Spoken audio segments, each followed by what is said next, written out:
السلام علیکم ورحمۃ اللہ تعالی وبرکاتہ۔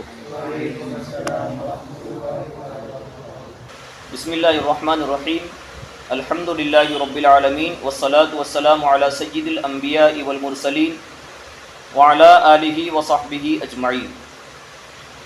ہمارے تعلیم بالغان کا آج کا دوسرا درس، جس کا ٹاپک یہ تھا کہ اللہ رب العزت کے بارے میں کیسا عقیدہ رکھنا چاہیے۔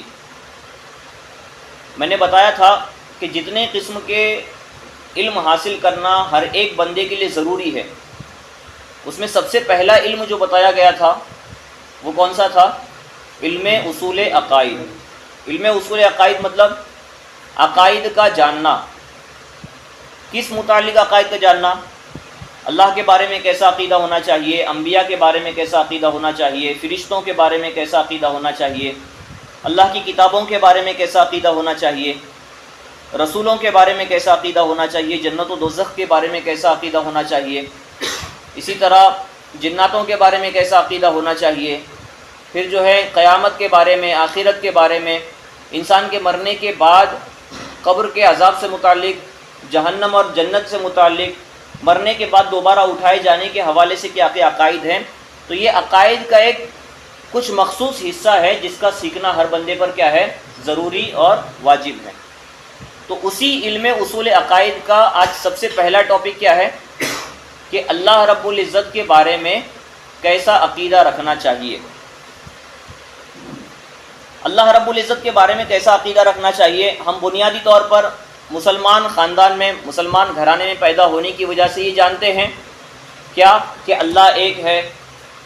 بنیادی چند ہی چیزیں جانتے ہیں، اور وجہ یہ ہے تفصیلاً نہ جاننے کی، کیونکہ ہم نے کبھی بھی اس کو اس قدر اہمیت نہ دیتے ہوئے اس کو باقاعدہ حاصل کرنے کی کوشش نہیں کی، اور نہ سیکھنے کی کوشش کی کہ اللہ کے بارے میں کیا عقیدے ہونے چاہیے، کن عقیدے کا رکھنا ضرور، کن عقیدوں کا ماننا اور رکھنا ضروری ہے، اور کن عقیدوں کے نہ ماننے یا پھر انکار کرنے کی وجہ سے اسلام سے بندہ خارج ہو جاتا ہے۔ تو اس طرح بنیادی طور پر اللہ رب العزت کے بارے میں جو عقائد کا جاننا ہر ایک بندے کے لیے ضروری ہے، اس کا سیکھنا باقاعدہ ضروری ہے، اور وہی انشاءاللہ آج ہم آپ کے سامنے بیان کریں گے۔ تو سب سے پہلے یہ چیز سمجھیں کہ عقیدہ جو ثابت ہوتا ہے وہ کہاں سے ثابت ہوتا ہے۔ جس طرح فقہ کے مسائل ہوتے ہیں، یہ چار چیزوں سے ثابت ہوتے ہیں۔ فقہ کے جو مسائل ہوتے ہیں، یعنی روزہ، نماز، حج و زکوٰۃ، یہ فقہ کے مسائل ہوتے ہیں۔ تو فقہ کے مسائل ثابت ہونے کے لیے چار جگہ ہوتی ہیں، یا تو قرآن سے ثابت ہوتے ہیں فقہ کے مسائل، یا احادیث سے ثابت ہوتے ہیں نبی پاک صلی اللہ علیہ وسلم کے فرمان سے، یا اجماع امت سے، یعنی امت کا جس بات پر اتفاق ہو جائے اس سے ثابت ہوتا ہے، یا پھر قیاس کے ذریعے ثابت ہوتا ہے کوئی بھی مسئلہ۔ لیکن یہ فقہی مسئلے کی بات ہے۔ جب عقیدے کی بات آتی ہے، جو آج کا ہمارا ٹاپک ہے کہ عقیدہ کس چیز سے ثابت ہوتا ہے، تو جس طرح مسائل کے ثابت ہونے کے لیے چار دلیلیں ہوتی ہیں، اسی طرح عقائد کے ثابت ہونے کے لیے بھی چار دلیلیں ہوتی ہیں۔ تو عقائد کے ثابت ہونے کے لیے جو دلیلیں ہوتی ہیں وہ کون کون سی ہیں؟ اس کے حوالے سے فرمایا گیا ہے کہ اہل سنت والجماعت کے نزدیک عقائد کے بھی چار دلیلیں ہوتی ہیں جن کے ذریعے عقائد کا ثبوت ہوتا ہے۔ تو عقائد میں بھی سب سے پہلے دلیل کیا ہے؟ کتاب اللہ، یعنی اللہ رب العزت کی کتاب قرآن مقدس، اس کے ذریعے عقائد ثابت ہوتے ہیں۔ اسی طرح دوسرا سنت رسول صلی اللہ علیہ وسلم، یعنی نبی پاک صلی اللہ علیہ وسلم کی احادیث۔ تیسری دلیل جن کے ذریعے عقیدہ ثابت ہوتا ہے وہ ہے سواد اعظم، یعنی بڑی جماعت۔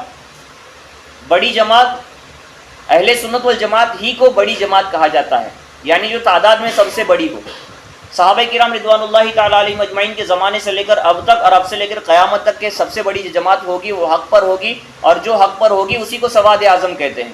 تو سواد اعظم بڑی جماعت کے نزدیک جو عقیدہ ہے، وہ سواد اعظم کے نزدیک کسی عقیدے کا ہونا اس عقیدے کے ماننے کے لیے کیا ہے؟ دلیل ہے۔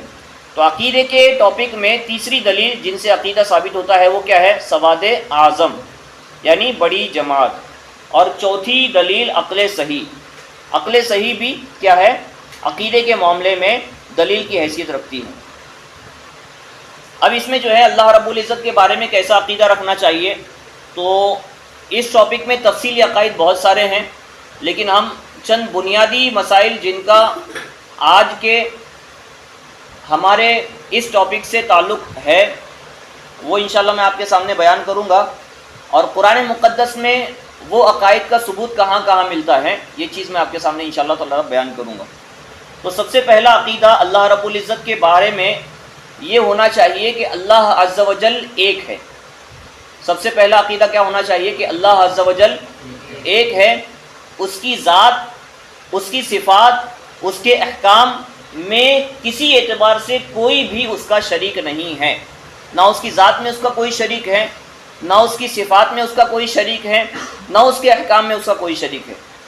اب اللہ رب العزت کے ایک ہونے کا مطلب کیا ہوا کہ اس کا کوئی شریک نہیں ہے، یعنی اس جیسا کوئی دوسرا نہیں ہے۔ اللہ کے ایک ہونے کا مطلب یہ نہیں ہے کہ گنتی کے اعتبار سے وہ ایک ہے۔ کیوں؟ کیونکہ گنتی کے اعتبار سے اگر اس کو ایک سمجھا جائے تو ہو سکتا ہے گمان میں یہ بات آئے کہ ہو سکتا ہے کہ اس کے علاوہ کوئی دوسرا بھی ہو، تو اس لیے فرمایا گیا کہ اللہ کے ایک ہونے کا مطلب یہ نہ سمجھا جائے کہ گنتی کے اعتبار سے مطلب ایک ہے۔ ایک ہونے کا مطلب یہ سمجھا جائے کہ وہ تنہا ہے، اکیلا ہے، اس کی طرح کوئی نہیں ہے، نہ ذات میں، نہ صفات میں، نہ کسی اعتبار سے اللہ رب العزت کا کوئی شریک ہے۔ یہ معنی ہے اللہ رب العزت کے ایک ہونے کا، ٹھیک ہے۔ اسی طرح اللہ رب العزت کی صفات سے مراد کیا ہے؟ صفات کا مطلب کیا ہے؟ جیسے اللہ رب العزت سنتا ہے، سننے والا ہے، دیکھنے والا ہے، علم والا ہے، قدرت والا ہے، یہ تمام چیزیں کیا ہیں؟ اللہ رب العزت کی صفات ہیں۔ تو جس طرح اللہ کی ذات میں اللہ کی طرح کوئی نہیں، اسی طرح اللہ کی جتنی صفتیں ہیں ان تمام صفتوں میں بھی اللہ رب العزت کا کوئی شریک نہیں ہے، یعنی جس طرح اللہ کی صفتیں ہیں اس طرح کی کسی اور کی صفتیں نہیں ہیں۔ اللہ رب العزت کا کوئی شریک احکام میں بھی نہیں ہے، اسماء میں بھی نہیں ہے، یعنی اسموں میں بھی، ناموں میں بھی نہیں ہے، نہ ذات میں ہے اور نہ صفات میں بھی ہے۔ اللہ رب العزت کی ذات کے حوالے سے فرمایا گیا کہ اللہ رب العزت واجب الوجود ہے۔ کیا ہے؟ واجب الوجود ہے۔ واجب الوجود کا مطلب کیا ہوتا ہے؟ اللہ رب العزت واجب الوجود ہے، اس کا مطلب یہ ہے کہ اللہ رب العزت کا باقی رہنا ضروری ہے۔ کبھی ایسا نہیں ہو سکتا کہ اللہ رب العزت کی ذات نہ ہو، یعنی اللہ رب العزت ہمیشہ سے ہے اور ہمیشہ رہے گا۔ یہ عقیدہ اللہ رب العزت کی ذات کے حوالے سے بھی ہونی چاہیے اور صفات کے حوالے سے بھی ہونا چاہیے۔ یعنی اللہ رب العزت کی ذات بھی واجب الوجود ہے۔ اللہ رب العزت کی ذات کیا ہے؟ واجب الوجود ہے، یعنی وہ ازلی اور ابدی ہے۔ اللہ رب العزت کی ذات کیا ہے؟ واجب الوجود ہے، یعنی ازلی ہے اور ابدی ہے۔ ازلی کا مطلب ہمیشہ سے ہے اور ابدی کا مطلب ہمیشہ رہے گی۔ اللہ کی ذات بھی ہمیشہ سے ہے، اللہ کی صفات بھی ہمیشہ سے ہیں، یعنی اللہ کی ذات و صفات دونوں ازلی ہیں، اور اللہ کی ذات بھی ہمیشہ رہے گی، اللہ کی صفتیں بھی ہمیشہ رہے گی، یعنی اللہ کی ذات و صفات دونوں بھی کیا ہے؟ ابدی ہیں۔ یعنی اللہ کے لیے نہ کوئی ابتدا ہے نہ کوئی انتہا ہے۔ ازلی اور ابدی کا مطلب کیا؟ کہ اللہ کی ذات و صفات کے لیے نہ کوئی ابتدا ہے نہ کوئی انتہا ہے، یعنی جب کوئی چیز نہ تھی تب بھی اللہ کی ذات و صفات موجود تھی، اور جب کوئی چیز باقی نہ رہے گی تب بھی کیا ہے؟ اللہ کی ذات و صفات باقی رہے گی۔ یہ ہمارا دوسرا عقیدہ اللہ رب العزت کے حوالے سے ہے۔ تو اللہ رب العزت کی ذات و صفات کیا ہے؟ واجب الوجود۔ اللہ رب العزت کی ذات کیا ہے؟ واجب الوجود ہے، یعنی اس کا وجود ضروری ہے اور وہ ختم ہو ایسا کبھی نہیں ہو سکتا، ٹھیک ہے۔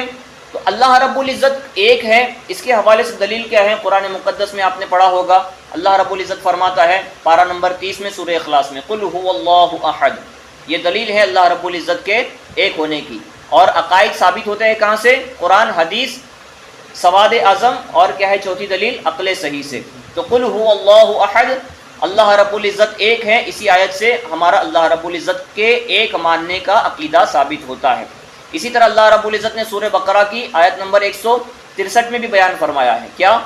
کہ وَإِلَٰهُكُمْ إِلَٰهٌ وَاحِدٌ لَا إِلَٰهَ إِلَّا هُوَ۔ اس میں بھی اللہ رب العزت کی وحدانیت کی دلیل ہے، یعنی اللہ رب العزت ایک ہے۔ اسی طرح اللہ رب العزت نے سورہ انعام پارہ نمبر 8 اور آیت نمبر 163 میں بیان فرمایا کہ لا شریک لہو، کہ اللہ رب العزت کا کوئی شریک نہیں، اللہ کی ذات و صفات میں اس کا کوئی شریک نہ ہونا ہی اس چیز کا مطلب ہے کہ اللہ رب العزت کیا ہے، تنہا ہے، اکیلا ہے، اس کا کوئی شریک نہیں. ٹھیک ہے. اسی طرح میں نے آپ کے سامنے یہ کہا کہ اللہ رب العزت کی ذات و صفات میں کوئی شریک نہیں اور نہ ہی احکام میں اس کا کوئی شریک ہے. تو احکام میں کوئی شریک نہیں ہے، اس کے حوالے سے اللہ رب العزت نے سورہ کہف میں آیت نمبر 26 میں فرمایا وَلَا يُشْرِكُ فِي حُكْمِهِ أَحَدًا، یعنی اس کے حکم میں کوئی بھی اس کا شریک نہیں ہے. یعنی جو حکم وہ فیصلہ فرما دے اب اس کے حکم میں کسی کو بھی چون چرا کی گنجائش باقی نہیں رہتی اور نہ ہی اس کے حکم کو کوئی ٹالنے والا ہے. پھر اللہ رب العزت کے بارے میں ایک عقیدہ یہ بھی ہونا چاہیے کہ اللہ رب العزت ہی کی ذات عبادت کے لائق ہے، اللہ رب العزت ہی عبادت کا مستحق ہے اور اس کے علاوہ کوئی بھی عبادت کے لائق نہیں ہے.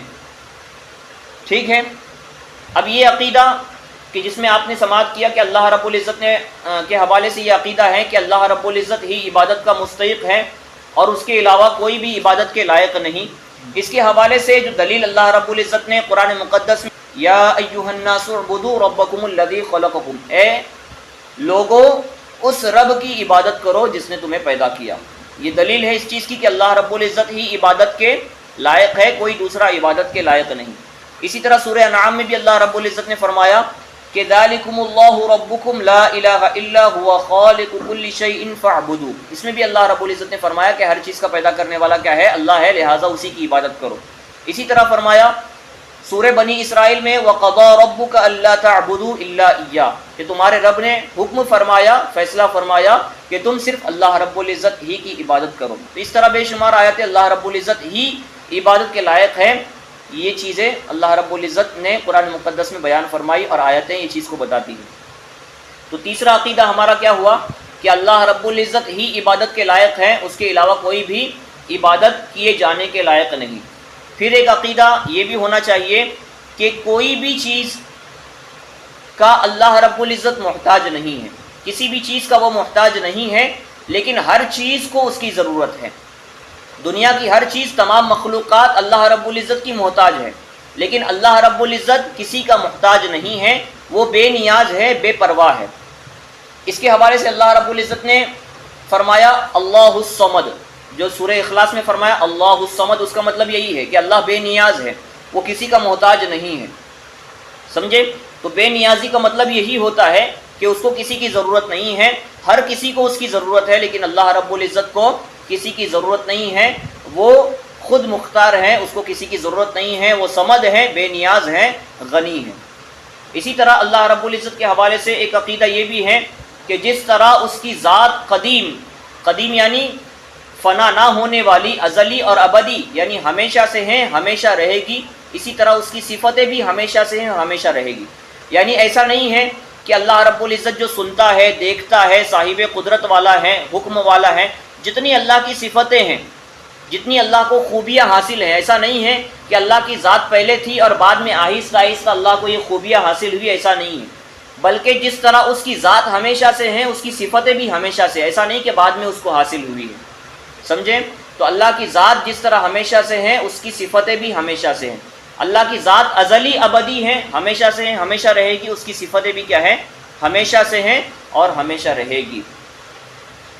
اللہ کی ذات و صفات کے علاوہ جتنی بھی دنیا میں تمام چیزیں ہیں، وہ تمام کے تمام کیا ہیں؟ حادث ہیں. حادث مطلب کیا ہے؟ کہ جو چیز پہلے نہیں تھی، بعد میں ہوئی اور بعد میں فنا بھی ہوگی، اس چیز کو حادث کہتے ہیں. جیسے ہماری ذات پہلے نہیں تھی، اب ہے اور بعد میں فنا بھی ہوگی. تو ہر وہ چیز جو پہلے نہیں تھی، بعد میں ہوئی اور جب ہوئی تو بعد میں فنا بھی ہوگی، تو اس چیز کو کیا کہتے ہیں؟ حادث. تو اللہ کی ذات اور صفات کے علاوہ جتنی چیزیں ہیں، تمام کے تمام مخلوقات کیا ہے؟ حادث ہے. کیا ہے؟ حادث. یعنی وہ پہلے نہیں تھی، بعد میں ہوئی اور ایک نہ ایک دن فنا ہو جائے گی. لیکن اللہ کی ذات اور صفات حادث نہیں ہے، بلکہ کیا ہے؟ ازلی اور ابدی ہے.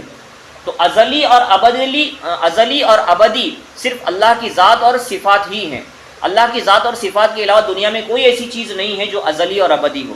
دنیا کی ہر چیز اللہ کی ذات و صفات کے علاوہ کیا ہے؟ حادث ہیں. یعنی کیا؟ جو پہلے نہیں تھی بعد میں ہوئی اور ایک نہ ایک دن کیا ہے فنا ہوگی، لیکن اللہ کی ذات و صفات ہمیشہ سے ہمیشہ رہے گی، نہ اس کے لیے ابتدا ہے نہ انتہا ہے، نہ وہ کبھی فنا ہوگی، سمجھ رہے ہیں؟ اسی طرح اللہ کے حوالے سے ایک عقیدہ یہ بھی ہے کہ وہ کسی کا باپ نہیں ہے، وہ کسی کا باپ نہیں ہے۔ جیسے نصرانی عقیدہ رکھتے ہیں کہ عیسیٰ علیہ السلام معاذ اللہ کیا ہے، اللہ کے بیٹے ہیں، لیکن یہ کیا ہے، اہل سنت والجماعت پر مسلمانوں کا عقیدہ کیا ہے کہ اللہ کسی کا باپ نہیں ہے، نہ اس کا کوئی بیٹا ہے، نہ اس کی کوئی بیوی ہے۔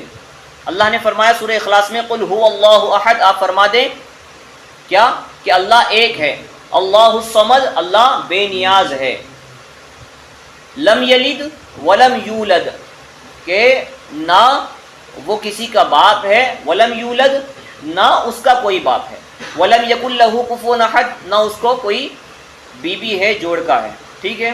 تو یہ عقیدہ ثابت ہوتا ہے قرآن مقدس سے کہ جو عقیدے پر ایمان لانا ہر ایک مسلمان کے لیے ضروری ہے، کیا کہ اللہ نہ کسی کا باپ ہے، نہ کسی کا بیٹا ہے، نہ اللہ کی کوئی کیا ہے بیوی ہے، ٹھیک ہے؟ اگر کوئی اللہ رب العزت کے لیے بیٹا ثابت کرے یا کوئی اللہ رب العزت کو باپ کہے یا اللہ رب العزت کے لیے بیوی ثابت کرے تو وہ شخص کیا ہوگا، اسلام کے دائرے سے خارج ہو جائے گا۔ اگر اللہ رب العزت کے لیے بیٹا یا اللہ رب العزت کے باپ ہونے یا اللہ رب العزت کے بیوی ہونے کو امکان سمجھے، پاسبلٹی سمجھے، ممکن مانے تو کیا ہے، ایسا شخص ممکن ماننے والا گمراہ اور بد مذہب ہوگا، اور جو اس بات پر یقین رکھے کہ اللہ کا کوئی بیٹا ہے تو وہ شخص کیا ہوگا، اسلام سے خارج ہو جائے گا اور کافر ہوگا۔ اللہ رب العزت کے بارے میں ایک عقیدہ یہ بھی ہے کہ وہ حی ہے، یعنی خود زندہ ہے، حی ہے یعنی کیا ہے، خود زندہ ہے، اور پوری کائنات اس کے زندہ رکھنے کی وجہ سے زندہ ہے، پوری کائنات کیا ہے، اس کے زندہ رکھنے کی وجہ سے زندہ ہے، یعنی اس کی قدرت کی وجہ سے کیا ہے، زندہ ہے۔ وہ چاہے تو کسی کو موت عطا کر دے، چاہے تو کسی کو کیا ہے، زندہ کر دے۔ میں جتنی بھی عقائد بیان کر رہا ہوں یہ سارے عقائد کا تعلق کیا ہے، قرآن مقدس، احادیث کریمہ، یا سواد اعظم، یا کیا ہے، عقل صحیح، یہ چاروں دلیل میں سے کسی نہ کسی ایک کے ذریعے ثابت ہوتا ہے، ٹھیک ہے؟ اب ان چاروں دلیلوں میں سے جس دلیل سے بھی کوئی عقیدہ ثابت ہوگا تو وہ باقی تین دلیلوں کے ہرگز خلاف نہیں ہو سکتا ہے، بلکہ باقی تین دلیل کیا ہے، اگر ایک دلیل کسی عقیدے کو ثابت کرتی ہے تو باقی تین دلیلیں بھی کیا ہے، اس عقیدے کی تائید کریں گی، ان دلیلوں کی تائید کرے گی۔ اس کی تفصیلی بحث جو ہے حضرت امام اہل سنت مجدد دین و ملت اشاہ امام احمد رضا خان فاضل بریلوی علیہ رحمت و رضوان نے فتاوی رضویہ شریف میں مکمل تفصیل کے ساتھ اس کو بیان کیا ہے۔ فی الحال جو ہے ہم سرسری طور پر اللہ رب العزت کے بارے میں کیا عقیدہ ہونا چاہیے بنیادی طور پر جو ہر مسلمان کے لیے سیکھنا ضروری ہے وہ میں آپ کے سامنے بیان کر رہا ہوں۔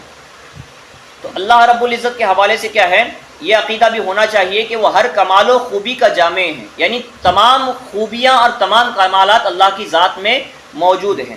اللہ رب العزت ہر قسم کے عیب اور نقصان سے اللہ رب العزت کی ذات کیا ہے، پاک ہے، منزہ ہے۔ اللہ کی ذات میں کوئی بھی عیب والی چیز نہیں ہے، کوئی بھی نقصان والی چیز نہیں ہے، یعنی جھوٹ کہنا، کسی کو دھوکہ دینا، خیانت کرنا، کسی پر ظلم کرنا، بے حیائی، اس طرح کے بری باتیں، عیب اور نقصان، ان تمام چیزوں سے کیا ہے، اللہ رب العزت کی ذات پاک ہے، ٹھیک ہے؟ اور اللہ رب العزت کی ذات ان چیزوں سے بھی پاک ہے کہ جس میں نقصان بھی نہ ہو اور کوئی کمال بھی نہ ہو۔ جن چیزوں میں نہ خوبی ہو، نہ کمال ہو، نہ کوئی نقصان ہو، ایسی چیزوں سے بھی اللہ رب العزت کی ذات پاک ہے۔ بلکہ اللہ رب العزت کی ذات کے حوالے سے عقیدہ کیا ہے کہ اللہ کی ذات صرف اور صرف جامع کمال و خوبی ہے، یعنی تمام کمالات و خوبی کی مجمع اور جامع کون ہے، اللہ رب العزت کی ذات ہے۔ اللہ کی ذات تمام برائیوں سے پاک ہے، تمام عیبوں سے کیا ہے، پاک ہے۔ زندہ ہونا، قادر ہونا، سننا، دیکھنا، کلام فرمانا، علم رکھنا، ارادہ کرنا، یہ تمام چیزیں کیا ہیں، اللہ رب العزت کی صفتیں ہیں، ٹھیک ہے؟ اللہ رب العزت جو ہے چھوٹی سے چھوٹی چیزوں کو بھی دیکھتا ہے اور باریک سے باریک آوازوں کو بھی سنتا ہے، ٹھیک ہے؟ اللہ رب العزت کے جو کلام ہیں، کلام یعنی جو اللہ رب العزت نے کتاب نازل فرمائی جسے قرآن مقدس ہے، تو قرآن مقدس اللہ رب العزت کا کلام ہے، اب یہ کلام جو ہے ذات ہے یا صفات ہے کیا ہے؟ تو اس کے حوالے سے ہمارا عقیدہ یہ ہونا چاہیے کہ کلام اللہ رب العزت کی کیا ہے؟ صفت ہے، مخلوق نہیں ہے۔ جو مخلوق کہتا ہے اس کے حوالے سے امام اعظم ابو حنیفہ رحمۃ اللہ تعالی علیہ نے کہا کہ جو شخص اللہ کے کلام کو، اللہ کی صفت کو کیا کہے؟ مخلوق کہے، وہ شخص دائرہ اسلام سے خالی ہو جائے گا۔ بلکہ بہت سارے صحابہ کا بھی یہی موقف ہے، کیا کہ جو شخص کلام اللہ کو کیا کہے؟ اللہ کی مخلوق کہے، وہ کیا ہوگا؟ اسلام کے دائرے سے خالی ہو جائے گا۔ لہٰذا اہل سنت والجماعت کا عقیدہ کیا ہے کہ کلام اللہ یعنی قرآن مقدس اللہ رب العزت کی کیا ہے؟ صفت ہے، مخلوق نہیں ہے۔ ٹھیک ہے، اللہ رب العزت نے ہر چیز کو پیدا فرمایا ہے، اور روزی حقیقتاً اللہ رب العزت ہی دیتا ہے، لیکن فرشتوں کے ذریعے جو پہنچایا جاتا ہے تو فرشتے ہمارے لیے ایک وسیلہ ہے صرف، لیکن حقیقت میں روزی پہنچانے والا کون ہے؟ اللہ رب العزت ہی ہے۔ اللہ رب العزت جو چاہتا ہے وہ کرتا ہے، اور جیسا چاہے گا وہ کرے گا۔ اس کے ارادے سے اسے کوئی روک نہیں سکتا۔ اگر اس نے کسی چیز کا ارادہ فرما لیا تو اس کے ارادے سے اس کو کوئی روکنے والی طاقت موجود نہیں ہے۔ وہ جو کچھ کرتا ہے عدل و انصاف ہے، اور ظلم سے اللہ رب العزت پاک و صاف ہے۔ جو کچھ کرتا ہے عدل و انصاف ہے، ظلم سے اللہ رب العزت کی ذات کیا ہے؟ پاک و صاف ہے، وہ کسی پر ظلم نہیں فرماتا۔ اللہ رب العزت نے قرآن مقدس میں بھی اس کے حوالے سے فرمایا ہے کہ اللہ رب العزت کسی پر ظلم نہیں فرماتا، کہ ان اللہ لا یظلم مثقال ذرہ، کہ اللہ رب العزت کسی پر ذرے برابر بھی ظلم نہیں فرماتا۔ ٹھیک ہے، وَأَنَّ اللَّهَ لَيْسَ بِظَلَّامٍ لِّلْعَبِيدِ، یہ بھی قرآن مقدس کی آیت ہے کہ اللہ رب العزت اپنے بندے پر ظلم نہیں فرماتا۔ اللہ رب العزت کے حوالے سے یہ بھی عقیدہ ہونا چاہیے کہ مظلوم کی فریاد کو پہنچتا ہے، یعنی اگر کوئی بندہ کسی پر ظلم کرے تو وہ مظلوم کی اللہ رب العزت مدد فرماتا ہے، اور جو ظالم کسی مظلوم پر ظلم کرتا ہے اس ظالم سے اللہ رب العزت کیا ہے؟ بدلہ لیتا ہے، بھلے تاخیر کے ساتھ، لیٹ ہوگا، لیکن اللہ رب العزت جس پر ظلم کیا جائے گا، جو مظلوم ہوگا اس کی مدد ضرور فرمائے گا، اور جس ظالم نے کسی مظلوم پر ظلم کیا ہے اس ظالم کو سزا ضرور دے گا، بھلے تاخیر ہو سکتی ہے لیکن کیا ہے؟ اس ظالم کو سے اللہ رب العزت بدلہ ضرور لے گا۔ تو یہ تمام چیزیں اللہ رب العزت کے حوالے سے، اللہ کی ذات و صفات سے متعلق عقیدے سے تعلق رکھنے والی چیز ہیں، جن کا سیکھنا ہمارے اوپر ضروری ہے۔ اب جو ہے اللہ رب العزت کے حوالے سے نہایت ہی ایک اہم مسئلہ جو جاننا ضروری ہے، وہ یہ ہے کہ اللہ رب العزت جہت اور مکان سے پاک ہے، یعنی کسی سائیڈ میں ہونے سے پاک ہے۔ ایسا نہیں کہہ سکتے کہ اللہ رب العزت لیفٹ میں ہے، رائٹ میں ہے، اپ ہے، ڈاؤن ہے، ایسا نہیں کہہ سکتے۔ یہ بھی نہیں کہہ سکتے کہ اللہ رب العزت ہر جگہ موجود ہے۔ سمجھ رہے ہیں کیوں؟ کیونکہ ہمارا عقیدہ یہ ہے کہ اللہ جسم و جسمانیت سے پاک ہے۔ جس طرح ہماری باڈی ہے، اللہ رب العزت کی کوئی باڈی نہیں ہے، جسم و جسمانیت سے پاک ہے، یہ ہمارا عقیدہ ہے۔ اگر اللہ رب العزت کے حوالے سے ہم یہ عقیدہ رکھیں کہ اللہ رب العزت کسی جگہ میں ہے، تو جگہ میں کون سی چیز ہوتی ہے؟ جس کی باڈی ہوتی ہے۔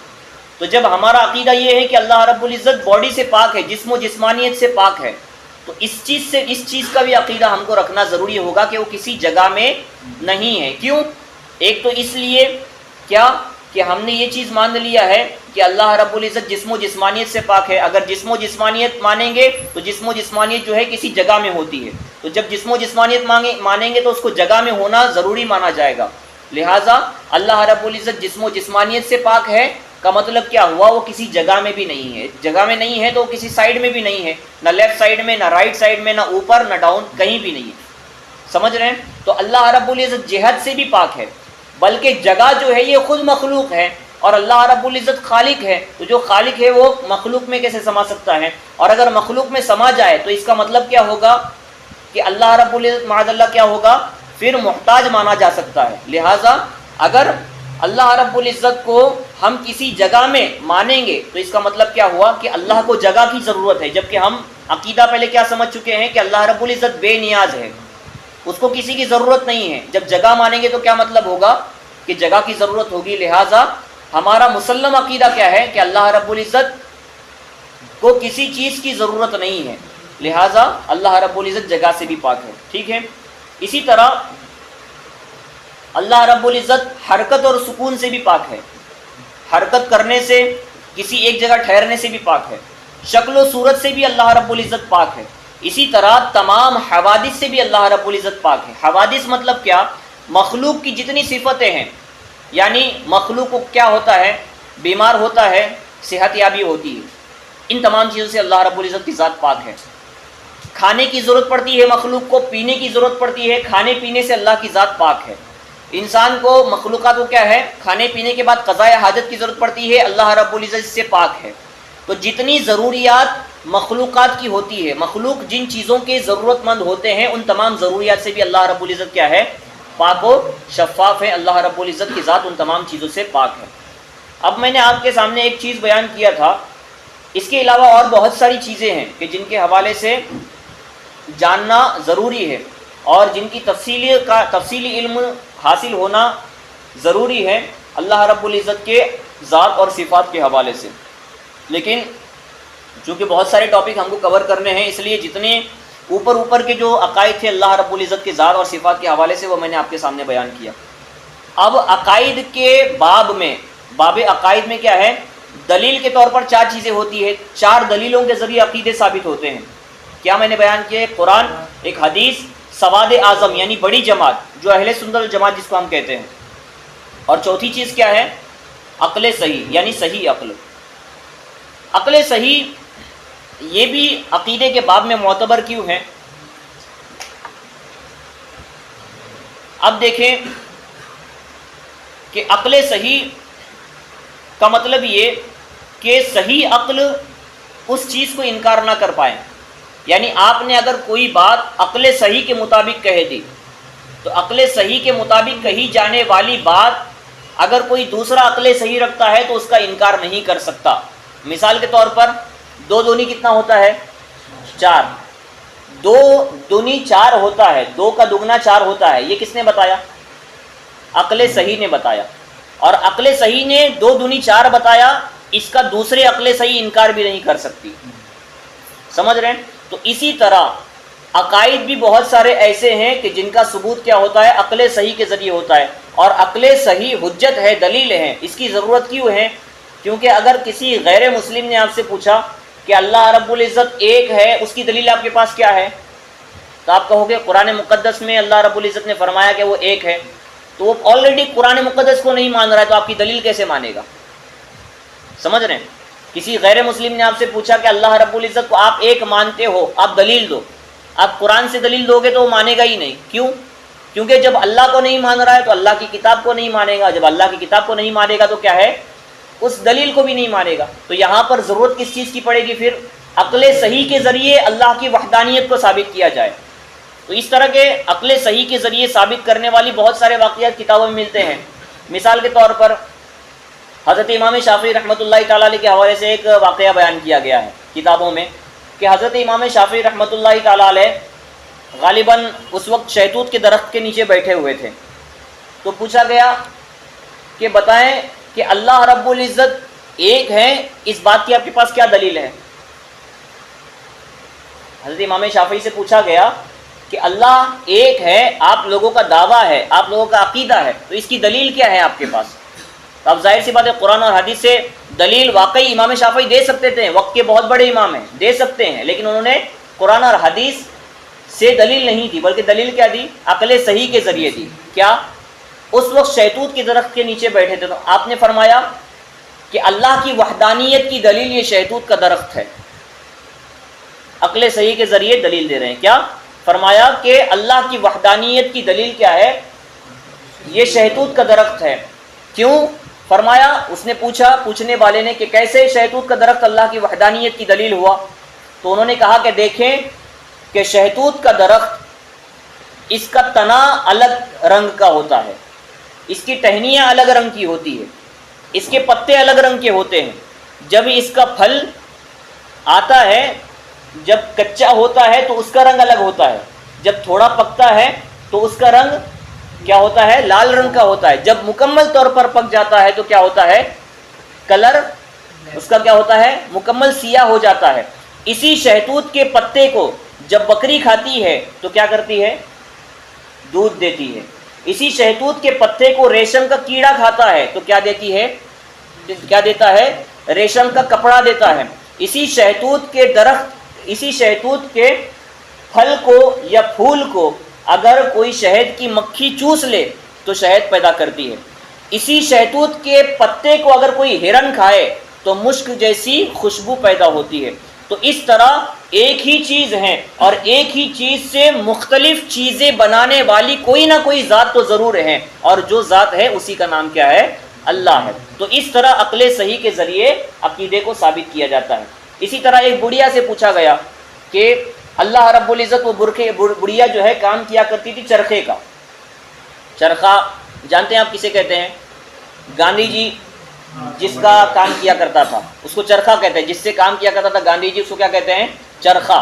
تو بڑھیا چرخے پر کام کیا کرتی تھی۔ اس سے بھی کسی نے پوچھا کہ اللہ کی وحدانیت کا آپ لوگ اقرار کرتے ہو، اللہ ایک ہے، اس چیز کا دعویٰ کرتے ہو، یہ تمہارا عقیدہ ہے، اس کی دلیل کیا ہے؟ ظاہر سی بات ہے وہ بھی قرآن و حدیث کی دلیل تو نہیں دے گی، کیونکہ سامنے والا پوچھ ہی اس لیے رہا ہے، کیوں پوچھ رہا ہے؟ تاکہ وہ جو ہے قرآن اور حدیث کے علاوہ کسی اور چیز کے ذریعے دلیل طلب کرے۔ یعنی وہ بھی دلیل کس چیز کے ذریعے طلب کر رہا تھا؟ ایسی چیز کے ذریعے کہ جو عقل صحیح جس کو تسلیم کرے، عقل صحیح جس چیز کو مانے۔ تو بڑھیا چرخہ چلایا کرتی تھی، اس سے پوچھا کہ اللہ کی وحدانیت کی دلیل کیا ہے؟ تو اس نے کہا کہ یہ چرخہ میرے اللہ کی وحدانیت کی دلیل ہے۔ جو چرخہ وہ چلایا کرتی تھی اس کے بارے میں کہا کہ چرخہ اللہ کی وحدانیت کی دلیل ہے۔ تو پوچھنے والے نے پوچھا کہ تمہارا چرخہ اللہ کی وحدانیت کی دلیل کیسے ہو گیا؟ یہ کون سی بات ہوئی؟ جو چیز سامنے آئی، امام شافعی نے شہتوت کا درخت آیا سامنے، اس کو اللہ کی وحدانیت کی دلیل بنا دی۔ تمہارے سامنے چرخہ پڑا ہوا ہے، تم اللہ کی وحدانیت کی دلیل اس چرخے کو بناؤ، یہ کیسے ہو سکتا ہے؟ تو اس نے کہا کہ دیکھو، یہ چرخے کی مالک میں ہوں، اور یہ ایک عرصے سے اس چرخے کو میں چلا رہی ہوں، اور آج تک جیسا چرخہ پہلے دن چل رہا تھا ویسا آج بھی چل رہا ہے۔ کیوں؟ وجہ یہ ہے کہ اس چرخے کو چلانے والی میں اکیلی ہوں، میں اکیلی اس کی مالک ہوں۔ اگر اس چرخے کی مالک میں اکیلی نہ ہوتی بلکہ چند لوگ اس چرخے کے مالک ہوتے تو کیا ہوتا؟ یہ چرخہ جلد ٹوٹ جاتا۔ اگر اس چرخے کے مالک میرے علاوہ کوئی اور بھی ہوتا، چند لوگ ہوتے، تو میں سوچتی چرخے کو اس جانب چلایا جائے، اور دوسرا مالک جو ہوتا وہ کیا کرتا؟ چرخے کو اس جانب چلانے کی سوچتا۔ تو اس طرح چرخہ کیا ہے؟ ٹوٹ کر کبھی کا ختم ہوا ہوتا۔ تو ایک چرخہ جو اتنے عرصے سے اپنی حالت پر چل رہا ہے، وجہ یہ ہے کہ اس کو چلانے والا ایک ہے۔ تو اتنا بڑا نظام کائنات کہ جو صدیوں سے سورج اتنی بڑی مخلوق ہے، اپنے وقت پر نظام قدرت کے مطابق نکلتا ہے اور نظام قدرت کے مطابق ڈوبتا ہے۔ دنیا کی ہر چیز جو ایک مخصوص نظام کے ساتھ چل رہی ہے کروڑہا سالوں سے اور قیامت تک کے چلتی رہے گی، یہی اس چیز کی دلیل ہے کہ اس نظام کو چلانے والا کوئی ایک سے زیادہ نہیں بلکہ تنے تنہا کوئی ایک ہی ہے جو اس نظام کو چلانے والا ہے۔ کیوں؟ کیونکہ اگر اس ایک نظام کو چلانے والا ایک سے زیادہ ہوگا، سورج اپنے وقت پر جو آج تک نکل رہا ہے کروڑوں سال سے، اس کے نظام میں جو ہے فساد پیدا ہوا ہوتا۔ زمین، سورج، چاند، ہوائیں، جو کچھ نظام چل رہا ہے، انسان، جنات، تمام مخلوقات کو جو بھی ایک نظام مخصوص چل رہا ہے، یقیناً اس کا اپنے شیڈول کے مطابق چلنا یہ اس چیز کی دلیل ہے کہ اس کا مالک یقیناً کوئی ایک ہے جو اس کو کروڑہا سالوں سے چلا رہا ہے اب تک اور اب سے قیامت تک کے چلائے گا۔ لہٰذا اس نظام میں تبدیلی نہ آنا اس چیز کی دلیل ہے کہ جس طرح چرخے کی ایک مالک ہونے کی وجہ سے چرخہ اب تک صحیح سلامتی کے ساتھ چل رہا ہے، اتنے بڑے نظام قدرت کے سامنے اس چرخے کی تو کوئی حیثیت نہیں ہے۔ تو اتنا چھوٹا سا چرخہ جب مالک کے بدلنے سے درہم برہم ہو سکتا ہے، تو اتنا بڑا نظام قدرت اپنے شیڈول کے مطابق چل رہا ہے، تو مطلب یہ ہے کہ اتنے بڑے نظام کو چلانے والا یقیناً کوئی ایک ہی ہے، ایک کے علاوہ کوئی دوسرا اس نظام کو نہیں چلا سکتا، اور جو ایک چلا رہا ہے وہی ذات کون ہے؟ اللہ رب العزت کی ذات ہے۔ اور اس کی دلیل تو قرآن مقدس میں بھی ہے کہ اللہ نے فرمایا کہ ایک کے علاوہ کوئی دوسرا خالق اور مخلوق، کوئی خالق اور کیا ہے؟ معبود نہیں ہے، پیدا کرنے والا خالق نہیں ہے۔ فرمایا لو کان فیہما آلہۃ الا اللہ لفسدتا، کہ اگر زمین و آسمان میں اللہ کے علاوہ کوئی اور بھی معبود ہوتے تو ضرور زمین و آسمان میں فساد پیدا ہوا ہوتا۔ تو یہ اللہ کی ذات و صفات کے بارے میں چند مختصر عقائد تھے جو میں نے آپ کے سامنے بیان کیا۔ تو اس طرح کے تفصیلی عقائد بھی آپ کو سیکھنا چاہیے جو کہ واقعی فرض علوم کا حصہ ہیں اور آپ کے لیے اتنا کم از کم سیکھنا ضروری ہے جو میں نے آپ کے سامنے ابھی بیان کیا۔ اس کے علاوہ اور بھی بہت سارے مسائل ہیں جو اللہ رب العزت کی ذات و صفات سے متعلق ہیں۔ انشاءاللہ دوسرے عقائد جو ٹاپکس ہیں ان پر میں آپ کے سامنے جو عقائد بیان کروں گا وقتاً فوقتاً، وہ جب چیزیں پوری ہو جائیں گی تو یہ بھی تفصیلی چیزوں کی طرف آئیں گے۔ اللہ رب العزت کی بارگاہ میں دعا ہے کہ ہمیں کہنے سننے سے زیادہ عمل کرنے کی توفیق عطا فرمائے۔ علم دین ہم پر جتنا کم از کم سیکھنا ضروری ہے اس علم دین کو سیکھنے میں وقت دینے کی توفیق عطا فرمائے۔ وصلی اللہ تعالی علی خیر خلقہ ونور عرشہ محمد وعلی آلہ واصحابہ اجمعین۔ السلام علیکم ورحمۃ اللہ تعالی وبرکاتہ۔